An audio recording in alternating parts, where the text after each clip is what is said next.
అర్థం కానిది ఏంటంటేనండి, సాక్షి పేపర్లో ఒక అనామకుడు కూర్చుంటాడు, ఏదో రాస్తాడు. వాడి ఫీలింగ్ ఎలా ఉంటుందో, అతని ఫీలింగ్ ఎలా ఉంటుందంటే ఇది ప్రపంచ స్థాయి ల్యాబొరేటరీలా ఫీల్ అవుతుంటాడు ఆయన. అందులోంచి ఒక కాగితం వస్తే ఆ కాగితం పట్టుకుని అక్కడ రాస్తాడు, ఇక్కడ రాద్ధాంతం చేస్తారు కౌన్సిల్లో.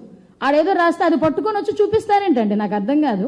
మేము 4 రిపోర్ట్లు మేము చూపిస్తామంటున్నాం. ఎన్డీడీబీ రిపోర్ట్ చూపిస్తాం, మైసూర్ ల్యాబ్ రిపోర్ట్ చూపిస్తాం, ఛార్జ్ షీట్లో సిబిఐ ఏం రాసిందో చూపిస్తాం, సిట్ రిపోర్ట్లో ఏముందో చూపిస్తాం. ఇన్ని రిపోర్ట్లు మేము చూపిస్తామని చెప్పి ఆఖరికి వైవి సుబ్బారెడ్డి ఏం మాట్లాడారో కూడా మేము చూపిస్తాం. ఇన్ని మేము చూపిస్తామంటే ఇవన్నీ కాదట సాక్షి పేపర్ తీసుకొస్తాడు. సాక్షి పేపర్ కానీ ప్రపంచ స్థాయి గుర్తింపు ఏమైనా ఉందా? ఇంకో విషయం కూడా చెప్తున్నానండి, ఈ రోజు వరకు హెరిటేజ్ సంస్థ ఎవరికి కూడా సరఫరా చేయకూడదు అనే నిబద్ధత ఏదైతే ఉందో, ఈరోజు వాళ్ళ బుద్ధిని ఏదంటారు కదా, పచ్చకామెరలోడికి లోకం అంతా పచ్చగానే కనిపిస్తుందని సాక్షి పేపర్లో యాడ్లకి, సాక్షి పేపర్ కొనుగోలుకి ప్రభుత్వం నుంచి ఎన్ని కోట్లు, ఎన్ని వందల కోట్లు గవర్నమెంట్ సొమ్ము సాక్షి అకౌంట్లోకి వెళ్ళిందో మీ అందరికీ తెలియదా?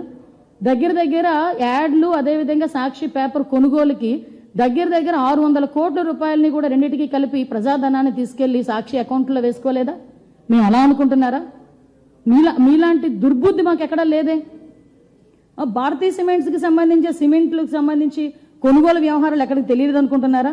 మేము ఒకటే చాలా క్లారిటీగా ఉన్నాం, ఈరోజు మేమేమీ తప్పు చేయలేదు కాబట్టే ఎక్కడ కూడా మీ క్లియర్గా కల్తీ జరిగింది అన్నది క్లారిటీ ఉంది కాబట్టే ఈరోజు మీరు చర్చకి రండి అంటే మేము సిద్ధంగా ఉన్నామని చెప్పాం.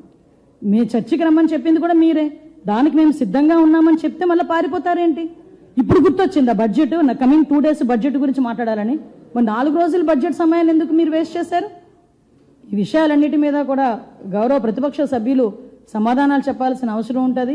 మేము చాలా క్లియర్గా ఉన్నాం. ప్రజాహితం, మళ్ళీ చెప్తున్నా, ప్రజాహితం గురించి మేము ఎటువంటి చర్చలకైనా మేము సిద్ధంగా ఉన్నాం. మేము ఆధారాలతో నిరూపిస్తాం. మీకు దమ్ముంటే ఆధారాలు తీసుకొచ్చి మాట్లాడండి. ఏదో గుడ్డ కాల్చి మొహం మీద వేస్తాము, మీరు తుడుచుకోండి అంటే అది అవ్వదు. ఇది ప్రజాస్వామ్యం, ప్రజలకి మనం సమాధానం చెప్పాలి. ఈ రోజు ఇక్కడ కూర్చొని మాట్లాడుతున్నానంటే ప్రతిపక్షాలకు మేము సవాల్ ఇచ్చడానికి కాదు, ప్రజలకి మేము చెప్పుకోవాలి కాబట్టి, ప్రజలకి చెప్పాలి కాబట్టి మేము క్లియర్గా ఇక్కడ కూర్చొని మాట్లాడుతున్నాం. దయచేసి ఇది అర్థం చేసుకోవాల్సిందిగా కోరుకుంటున్నాం.